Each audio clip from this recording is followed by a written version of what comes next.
如果你現在還以為世界只是慢慢變好，那你真的要停下來听我說一句話。很多人每天忙着工作和賺錢，卻沒發現整個人類已經被一條看不見的線牽着往前走。這條線不是股市，不是利率，不是戰爭，而是一個從1000多年前就被刻在牆上的符號。它悄悄穿過中亞沙漠，走進歐洲教堂，又回到東方的石窟。這個符號叫三兔共耳。3隻兔子繞成一個圈，每隻兔子看起來都有2隻耳朵，可你怎麼數，永遠只有3隻耳朵。這不是畫錯了，這是古人留下的一道謎題。這裡是意識覺醒，記得按讚、訂閱並打開小鈴鐺，這樣您就不會錯過我們的新影片。你可能會覺得這只是裝飾圖案，可英國學者在20年前做過系統整理，發現三兔共耳的分布路線幾乎和古代絲綢之路一模一樣。從敦煌莫高窟的隋唐壁畫到伊朗的清真寺，再到法國與德國的教堂，沒有一次是零散出現。它像一段被刻意傳遞的密碼，跨越文明，只為等一個時刻被人讀懂。更奇怪的是，幾百年前的西方文獻已經開始描繪一位來自東方的人。16世紀的諾查丹馬斯在諸世紀中多次提到一位新聖人，說他的言語像聖言，卻在本土遭到壓制，被迫離開家鄉，說他會穿越海洋和天空，最終在歐洲引起震動，之後再回到亞洲，完成超越一切東方君王的使命。這不是一首隨意的詩，而是一條清晰的軌跡，先被打壓，再流浪，最後回歸。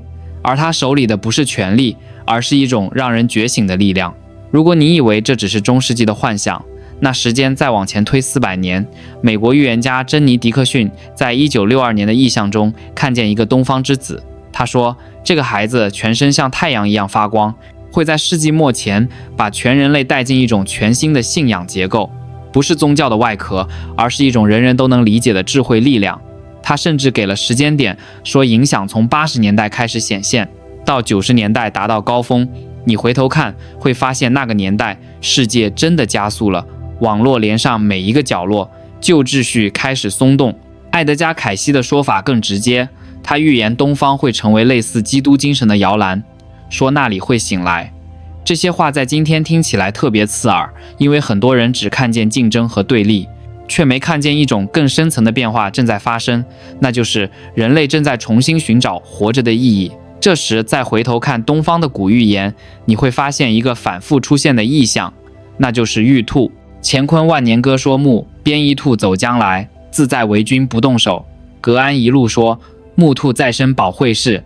金陵塔碑文說，能逢木兔方為壽。兔子在這些預言中出現的頻率，遠遠高於12生肖本該有的比例。這種不合理本身就是線索。玉兔住在月宮，象徵柔和而不是強權，象徵潤物無聲而不是以力服人。這和三兔共耳的結構完全呼應，沒有中心，沒有主宰，每一隻兔子都必須依靠另外2隻的耳朵才能完整。這不是統治，這是共生。當你把這些線索拼在一起，就會看見一個耐人尋味的畫面。西方說新聖人來自東方，東方說玉兔將出而太平。符號學告訴你三兔共耳，沿着文明的動脈傳播。心理學告訴你，人類在焦慮與失序時會本能尋找意義，而現實的數據也在配合。過去30年，全球財富的極端分化不斷擴大，金融體系一再用泡沫延長壽命。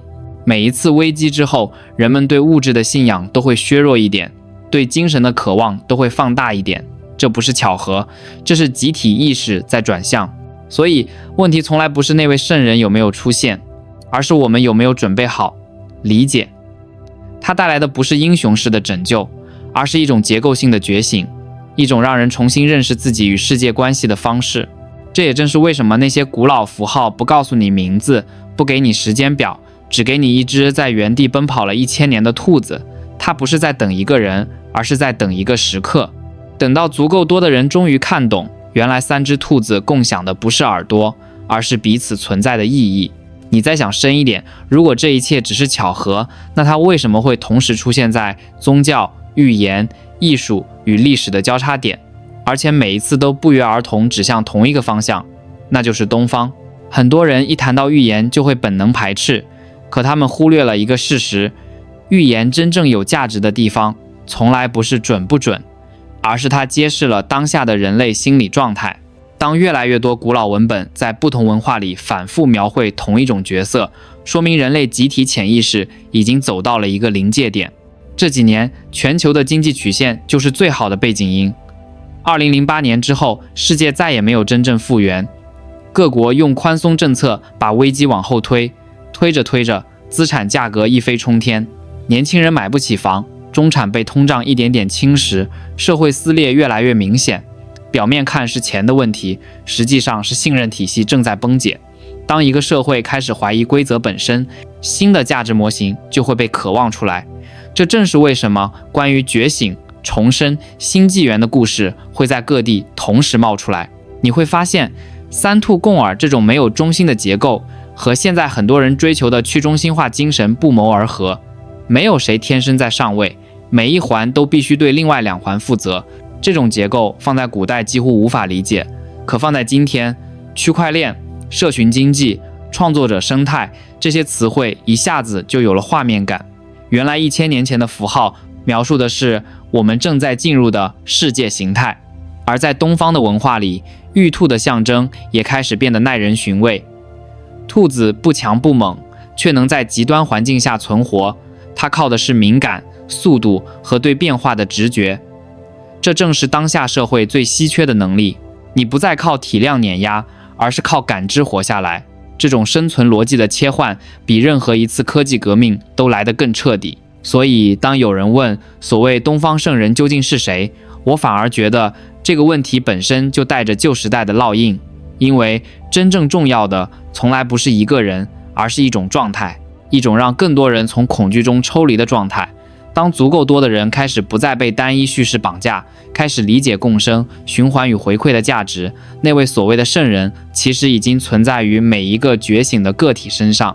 這也是為什麼這些故事總是以回歸作為結尾，不是回到某個國家，不是回到某個政權，而是回到人類對自我與世界關係的最初理解。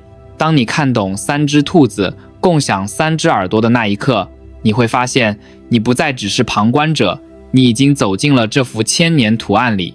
而真正讓人不安的地方在於，當你開始用這種視角重新審視現實，會發現很多原本看似零散的事件，忽然串成了一條線。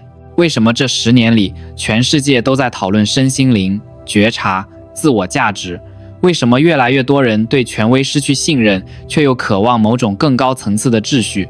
這不是情緒的巧合。這是舊系統開始失靈的信號，金融體系就是最直觀的例子。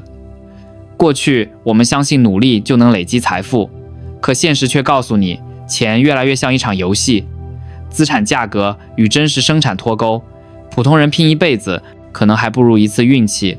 當規則本身變得不再公平，人類自然會開始尋找另一套解釋世界的方式。而那些關於東方新聖人、玉兔、三兔共爾的故事，其實就是這種尋找的投射。再回到三兔共爾本身，你會發現它的結構非常反直覺。3隻兔子首尾相接，永遠在追逐，卻沒有一隻是領導者。這種循環結構在數學上叫做閉環系統。只要其中一環斷裂，整體就會崩解。這和現代社會的脆弱性如出一轍。供應鏈一斷，產業就停擺；信任一斷，市場就崩盤。原來古人早就用一幅圖提醒後人，文明的核心從來不是規模，而是連接。而在東方的玉兔寓言裡，還有一句經常被忽略的話：自在為君不動手。這5個字在今天聽來格外刺耳。因為它暗示的不是以力治世，而是以德服人，是不靠壓制，而靠感召。當全世界都在用對抗解決問題，這種柔性的力量反而顯得更具顛覆性。你會發現，這正好解釋了為什麼那麼多寓言都提到打壓與流浪。一個不靠暴力、不靠強權的理念，必然在舊體系裡格格不入。它一開始一定會被視為威脅，被邊緣化，被誤解，甚至被封堵。可一旦它跨越邊界，接觸到更廣闊的群體，真正的轉折才會發生。所以，當你問現在是不是轉折點，我會說是的。而且證據就在我們每天劃過的新聞裡，在一次次金融震盪裡，在越來越多人對未來的迷茫裡。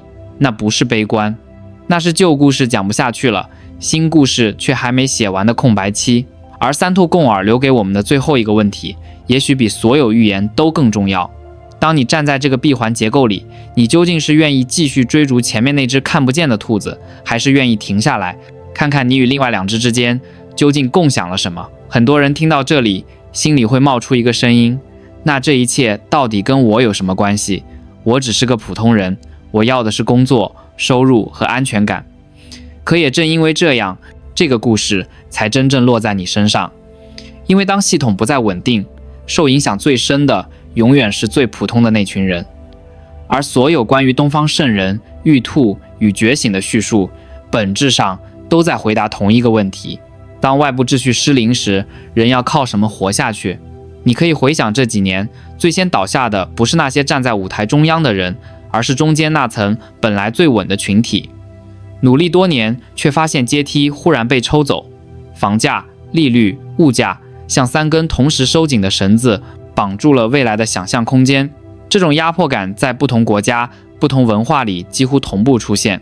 當壓力積累到一定程度，人類就會本能尋找新的意義系統。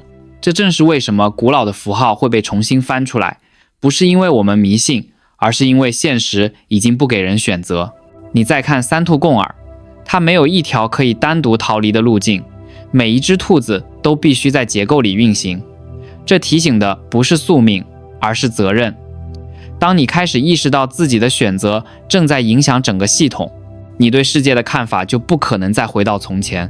而玉兔的意象也在這個時刻顯得異常清晰，它不是要你對抗，而是要你在混亂中保持敏感，在巨變中保留溫度。也許這就是為什麼那麼多預言都用回歸作為結尾，不是回到某個年代，而是回到人心最初的尺度。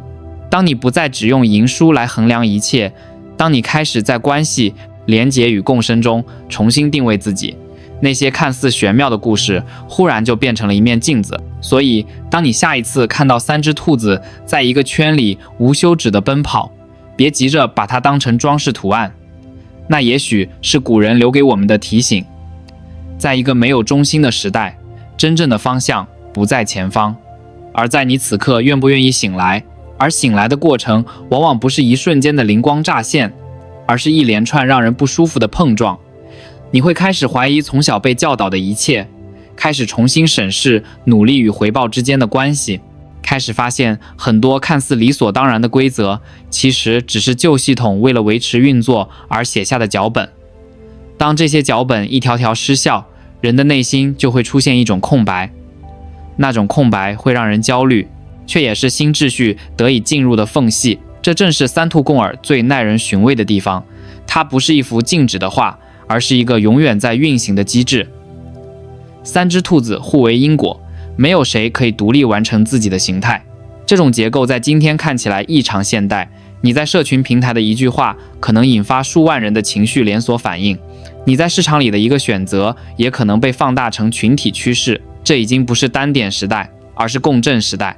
當你把這種共振放進玉兔的隱喻裡，就會發現那只兔子從來不代表力量，而代表一種節奏，一種在混亂中仍然保持靈敏與溫和的能力。這種能力在高壓時代尤為稀缺，因為當世界越來越快，人反而更容易迷失方向。而所有關於東方新聖人的敘述，最終都回到同一個主題，不是征服，而是校準。所以你會發現，這些故事的核心從來不在預測某一年發生什麼，而在引導人類從舊的認知模式切換到新的頻率。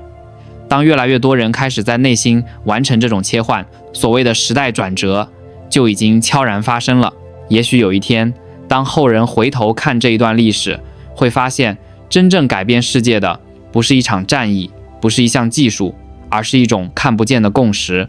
在那之前，三隻兔子還會繼續在時間的長廊裡奔跑，提醒每一個願意停下來的人，這個世界正在等待新的理解方式。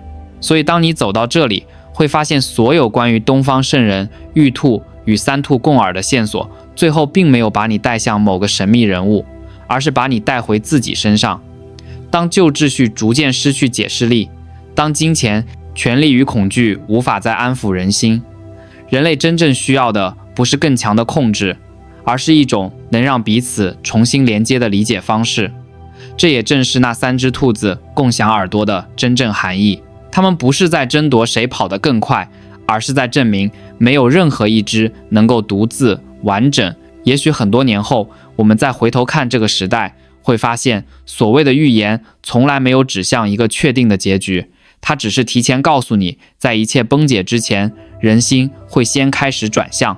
而當越來越多的人願意停下來，願意傾聽，願意在混亂中守住溫度，那只在古老壁畫裡奔跑了1000年的兔子，才算真正完成了它的使命。